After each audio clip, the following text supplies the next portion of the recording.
So a lot was going on during that time, when it was meant to be a moment full of joy.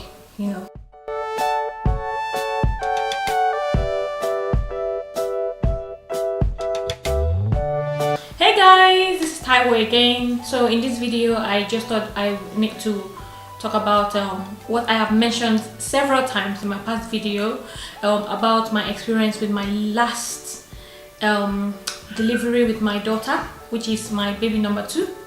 So my first child was born, in case you don't know, my first child was born 7 years ago, and my second child was born 3 years ago in 2014. So I just want to talk a little bit about the injury that she suffered during that delivery process and everything. So I would just start by saying the labor on its own was really fast. It wasn't something traumatic because I progressed really well. I just thought I need to like jump straight into it because I don't want this video to be really long because there's so many things that I feel like I need to mention and talk about.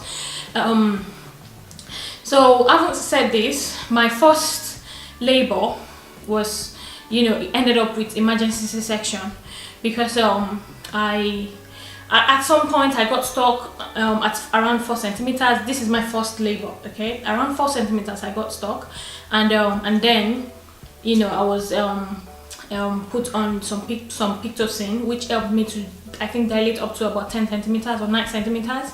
And then from there they kind of knew that it wasn't going to like descend into my pelvic. That is quite a big baby. So and then I was so tired, I had lost a lot of water, and so they had to just kind of decide then and there that for my own reason, because baby's heartbeat was very strong and going at that time. So they said because I was tired and everything, that the best thing for them to do at that moment, in order for us not to get to the point where baby's heart is starting to drop as well, that the best thing was to do the emergency C-section. So that was what happened with my first, and it was born very beautiful baby.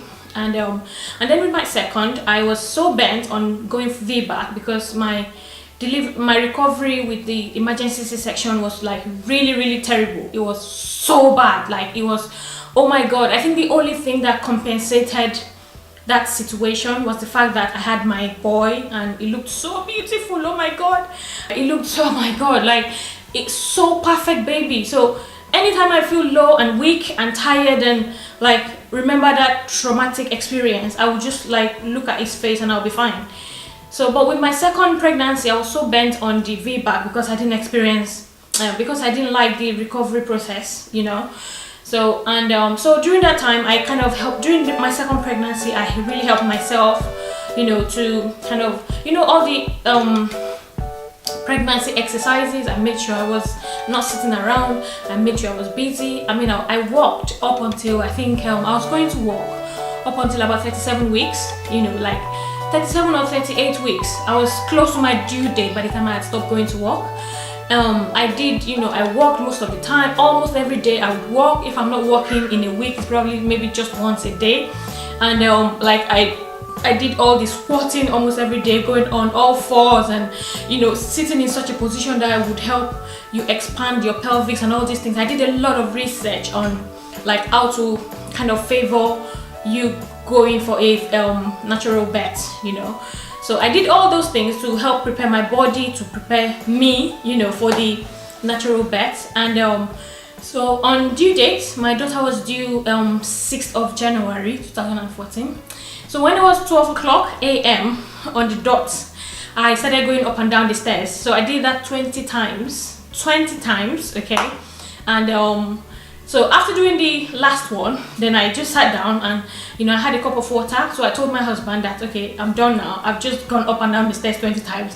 And he was like, what? Oh my God, But anyway, I did it. And so after the cup of water, then I just started, I think in about 10 minutes or 15 minutes after that exercise, I just kind of noticed this Braxton Hicks kind of contraction. It was Braxton Hicks, but a little bit painful than Braxton Hicks, So my stomach went really hard. That feeling of Braxton Hicks, and it was manageable. And another thing I had learned was the breathing techniques. I had mastered that really well, so I was just breathing through it, and it wasn't something painful, so it was okay. So after that time, after having that drink, a cup of water, and that Braxton Hicks experience, I then decided to just have a lie down, because I was really tired after going up and down the stairs 20 times. Imagine at 40 weeks pregnant. So I then went to lie down, and then all of a sudden this pain woke me up. Oh my god, it was so painful, very painful, excruciating pain. So I woke up, my husband was beside me, and I told him that, oh my god, this is really bad, like this is something, like I think it's labor. I think I'm getting to that stage where, so I just started breathing, breathing, concentrating on my breathing and trying to focus, because my first experience with labor was rubbish. I was all over the place. I didn't concentrate on my breathing, on my everything was just all over the place. But this time I had done a lot of research, and I was trying to like focus, concentrate, and I just kept on thinking that once I know that there's an onset of labor, then you're close to holding your bundle of joy. So that was what I concentrated on throughout that process. So after that pain, I didn't get any other pain, I think, for until about 30 minutes later. So then I told my husband, because he was starting to say, okay, like we need to call the hospital, but I told him that, you know what, this time around I want to be in charge. I want to kind of calm down before I go to the hospital. That they need those contractions to be close together. At least you want it to be about 10 minutes, 5 to 10 minutes, close to 5 to 7 minutes probably, before you call the hospital to say, okay, this is this and this and this. And another thing I've noticed they also monitor is like when you call them, when they speak to you on the phone, and you go like into that pain, that would kind of let them know as well that, okay, that's labor, you need to come in. So we waited up until when the pain was getting closer, and then so it got to that point where like it got really close. It didn't even take long. Like I think within 30 minutes, it went from about 30 minutes apart to like 10 minutes apart, and then to like 7 minutes apart to like 5 minutes apart. So that was when we decided to ring the hospital. So we rang the hospital and I spoke to them. Baby is kicking. So we rang the hospital and I was speaking to this lady, and then my husband actually rang, and then she said she would like to speak to me. So when I was speaking to her, then the contraction started, and she was like, okay, you need to come to the hospital now. So we got to the hospital, and to cut the long story short, they checked me and they said I was 6 centimeters dilated. Oh my god, guys, I just busted into tears. At that point, I can't even describe the feeling, because with my son, with my first labor experience, I was stuck at 4 centimeters for like almost a full day. Like I didn't progress at all. And for me to get to the hospital at this time, the second time around, and then for them to check me and to say that I was at 6 centimeters and I did it all by myself, with my, that means everything I've been doing worked. So I just busted into tears, and I was just like, oh my god, I can't believe I'm 6 centimeters, oh my god. And then, in the middle of contraction and everything, and the lady was like, I have to say, you're actually very generous. Like you're a generous 6 centimeters. That was what she said. I'm nearly 7 centimeters. So anywho, so she was like, okay, I can feel that you're actually you're starting to contract again. So you might be going to 7 centimeters straight away. So I'm not going to just admit you. I'm going to take you straight to the labor ward, because that baby is coming soon. So they took me to the labor ward, like under, like where the ladies, actually go into, where you deliver the baby. Because what they usually do is they would admit you first, monitor you up until when you're ready to, like for that moment when they will not take you downstairs. So for me, they didn't have to like take me there. They just took me straight to the delivering department. So by the time they got me a room, I was already 10 centimeters dilated, like within 30 minutes. From 7 centimeters, like I was having this contraction. Even in the car on our way to the hospital, I was screaming, like every pothole did something huge in my body. So yeah. Anywho, they got me that room, and and I had planned that by the time I'm 4 centimeters, I want to be on epidural. But then I got to the hospital when I was 6 centimeters. So when the lady told me that I was generous 6 centimeters, I was like, okay, I need epidural. Like, am I going to get epidural as the moment I get to the room? And she was like, yeah, don't worry, we'll sort everything out. So we got there to the room, and I was already 10 centimeters, and I was like, okay, so now that I'm 10 centimeters, I need an epidural right now, because I don't think I'll be able to push without the epidural. So the doctor came in and checked me again, and was like, yes, you're actually like 10 centimeters, so we need you to go from 10 centimeters to fully dilated.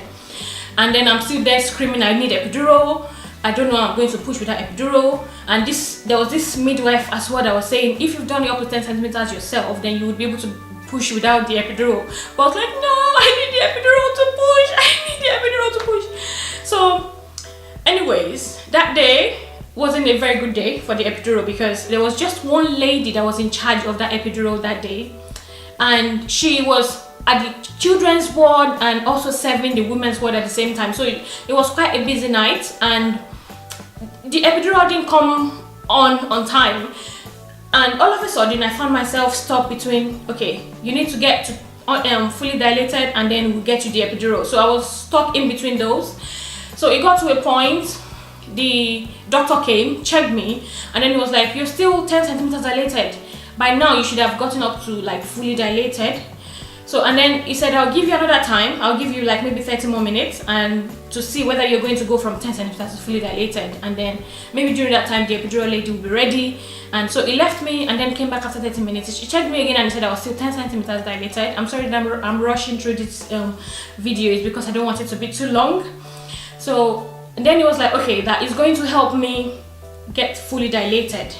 So he then did something like maybe like sweep or something, I don't even know, to like help me get to that fully dilation state period. So I got to that fully dilation period, and then all of a sudden I felt like I needed to like go to the toilet. Oh my god, that pain,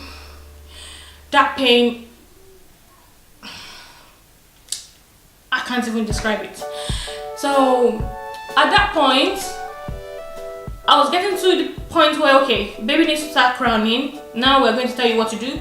Bear in mind, I was standing throughout my labor. I didn't lie down, I didn't sit. I was going from standing to betting ball to the bet ball, or betting ball, yeah.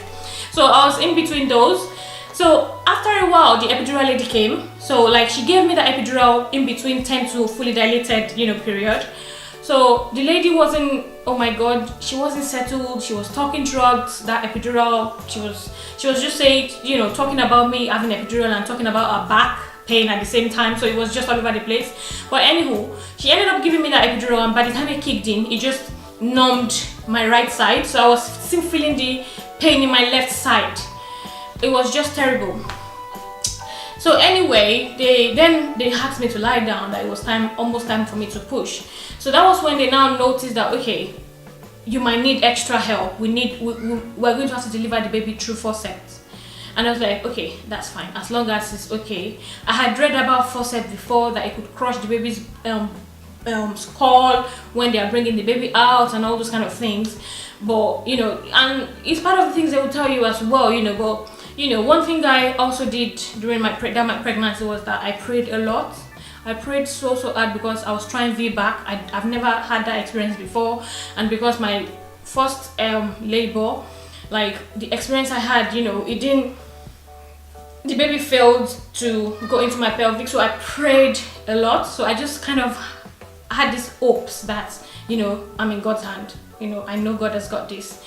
So they told me that they would wheel me to the theater.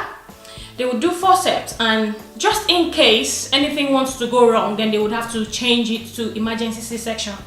So I agreed. I was like, yeah, that's fine. So they took me in, but I was still like hoping for the VBAC. So they took me in, and they saw the specialist there, and the specialist checked me, and he was like, yeah, it's fine. She can have this baby naturally. So they said they were going to use the forceps, and then they. I was still in pain because the epidural wasn't working on the left side. So I told the lady, I told them I was still screaming, I was still in agony and everything, and the lady was like, and there was this guy there that was also giving epidural, and he was like, do you have epidural on? I was like, yes. And he was like, how come you're still in pain? I was like, I can't feel the pain in my right side, but my left side, oh my god. And he was like, okay, I know what you mean now. So then he had to like use the same tube to put in another epidural, you know. So the same epidural, but another dose, something like that. So they did that, and you want some water? Yeah. You know, I was asked, so he increased it, and then all of a sudden I was asked to push. So I was lying down, I was asked to push. I wasn't told that my baby was stuck or anything. Wow. So I was asked to push 3 times, and then out she came with forceps. And you know, it was really, even though it was a little bit dramatic, it happened really fast, and I had this very, very beautiful midwife that was taking care of me and the baby. They brought her out, and then she started crying, and I just knew then and there that everything was fine. You know, the moment I heard her cry. And they gave her to us, and we just felt her for like a couple of seconds, and then they took her away, cleaned her, wheeled her away, and then brought her back, you know, like, and then they gave her to the midwife, and the midwife cleaned her, dressed her up. And so this was like 10 minutes after, when the midwife was dressing her up, and then the midwife then noticed that she wasn't moving her left arm, and that was when the midwife called the attention of the consultant and the specialist and the doctors that, okay, the baby's not moving the left hand. So that was when they thought, okay, she must have gotten stuck during the labor process. So that kind of that did, you know, and I was like, where did that come from? Like, nobody said she was stuck. I didn't know anything about shoulder dystocia. I didn't know anything about, like, what do you mean? Like, she was stuck? What happened? What happened? And then they were like, oh, it can happen sometimes. It's nothing to worry about. I know she's not moving her left hand now. She'll be fine after a couple of weeks. You know, she wasn't moving her left arm. And because of the assurance they gave us, we kind of felt, okay, you know, okay, probably let's just see what, you know, how it goes. So at the hospital, I had this very beautiful baby, but the only thing is she wasn't moving her left hand. And I just felt, I immediately, you know, I just started descending in mode. So I just started, like, I would be at the hospital and I would be weeping and crying, and like I was so sad in the middle of joy. Like, I've never ever experienced sadness in the middle of joy. Like, you know, when you look forward to holding your bundle of joy, but then instead of, even though you're holding your bundle of joy, you are sad at the same time because of that injury, and because of the fact that it wasn't mentioned that she was stuck during that time. You know, I was assured all throughout the process that I can do that thing. I'm able to do it naturally, you know. So, you know, that was how, you know, I just kind of, my mood, you know, just started declining after having Olive. It just started declining, and I just immediately started seeing myself as a failure. Like, I've kind of failed my daughter, you know, that should I have gone for another cesarean instead of going for VBAC? You know, I just, you know, I had this rush of things telling me that I did the wrong thing, you know. Even though I had prayed so hard, it was so hard for me to just see the bright side, you know. I was thinking about stunted growth. Is the hand going to be better? How is she going to be? You know, she's a girl, and she's got this injury at birth. You know, I didn't see anything positive about the whole situation. So at the hospital, I think the day I had her, I think the next day or the day I had her, I just immediately felt myself going into a sad place where I'm not controlling that mood. I'm not controlling the mood. I just feel so shut down and sad and lonely and let down and a failure and all those things. I just felt that thing coming on me, and then I'll be so sad, and then I'll be low, and like I would just like be kind of paralyzed, you know, with those emotions. After that, I then come out from that episode, and then my breasts would get so huge, and then I would start lactating really bad. Like, so that started right at the hospital.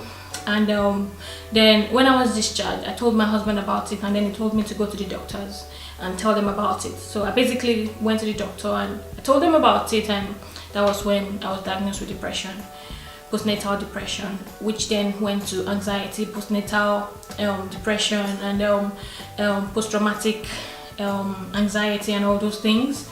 So it was really, it was a very hard period. But I just thought I would mention to you guys, you know, that experience that I had with my daughter's shoulder dystocia. Another thing is that shortly after they noticed that she didn't move her left arm, they then diagnosed her with Erbs Palsy. That's what that injury is called, Erbs Palsy. So she's still coming on with her treatment and with her recovery. I mean, she's now moving the hand, but it's not like fully to where it needs to be, and the hand is still weaker compared to the left hand, to her right hand. It's weaker, and so I feel like my depression also affected, you know, the focus that I needed at that time to help her heal, and you know, for her treatment and everything, because I had to do a lot of physio and things like that, and then I was going through my postnatal depression and everything. So it was, you know, everything was like happening at the same time, at the same period. We're still going on with the treatment and with the physio, and she's still seeing consultants. I mean, during that time, we had to like, we had loads of hospital visits. We were going to Great Ormond Street Hospital, we were going to Royal National Orthopedic Hospital in London, we were at the same time going to the Coventry Warwickshire Hospital, we were going to the physiotherapy team, we were going to the walk-in center, we were having home visits. And then my depression was there. I was having prenatal nurses, I was seeing the doctors, I was seeing the mental health team, I was seeing the psychiatric help team, and so a lot was going on during that time, you know, when it was meant to be a moment full of joy, you know, and nothing less, nothing more. But that kind of diluted the whole situation. So because of that experience that I had with my, you know, second child, I really don't know what to decide right now with the birth that I would be having with this baby, because I feel like even though I, you know, progressed really well with my last labor, I did some research after that birth, and I saw that there are some maneuvers the medical team could have done in order to kind of help expand my pelvis, and they could have also applied pressure on, you know, so many maneuvers anyway that they could have done to avoid that brachial plexus injury happening. So, but you know, it is what it is. We're still, you know, going. I'll probably make a video to show you guys. Actually, it's not even just to show you guys. I feel like I need to start making videos to kind of document our progression and how she's healing, her treatment and her healing process and everything. I feel like the past experience I had probably has something to do with this pregnancy, of me not knowing what is going to happen with the, you know, my labor. You know, I know like there's still time for me to think about it, but I'm just getting anxious about the whole situation. So that's basically it, really. I just feel like I need to like open up. You know, what's the point of me having this page if I don't like let you guys know that situation, because it's something that me and my family are having to deal with at the moment. And you know, it's really tough. It's really hard to like, you know, feel like you let your own child down, you let your daughter down, you know, because of the choice you made. I don't know if like, you know, sometimes when I say these things, people would say, like my prenatal nurse would say, you know, it wasn't your fault, you know, if you had known you would have probably gone for cesarean.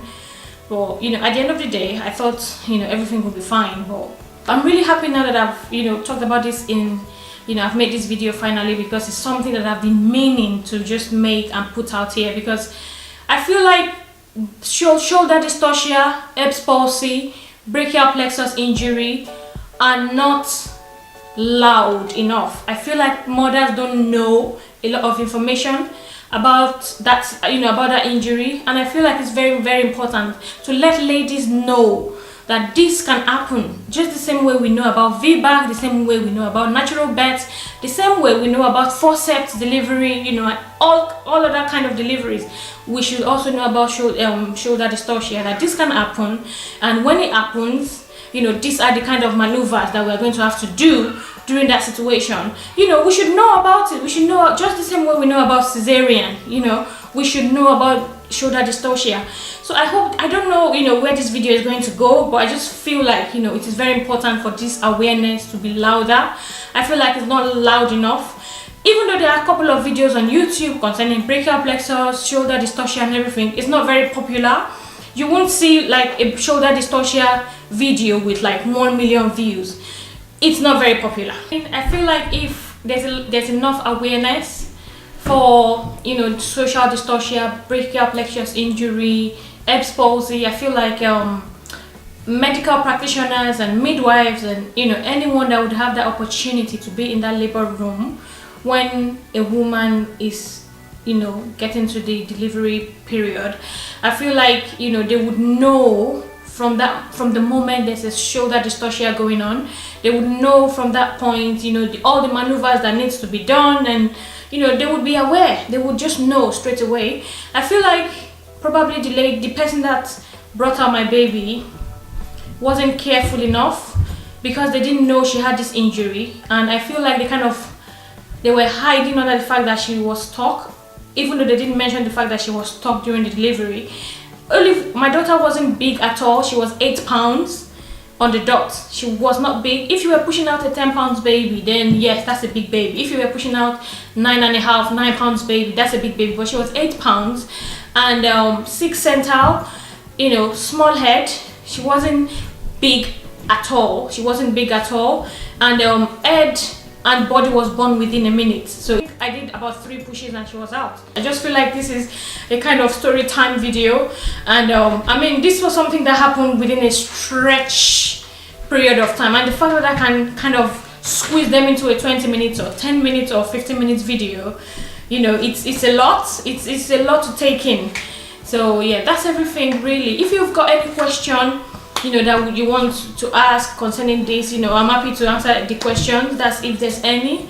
I just felt it's important for me to document this, as I've always wanted to, and to also kind of mention it right now that I'm having a baby number 3, and it's important for me to just, you know, say this out to my subscribers that you know, this is the situation for me. So with this pregnancy, I've been placed under high risk because I've had cesarean with my first child. My second child, VBAC, and she had this Erbs palsy, and then I was diagnosed with postnatal depression after that. So I'm considered high risk at the moment. That's it basically. So this is the story I've been meaning to share with you guys. I'm sorry that it's a very long story, but I hope this video has been helpful. Thank you guys for watching, and I'll see you guys in my next video. Bye guys.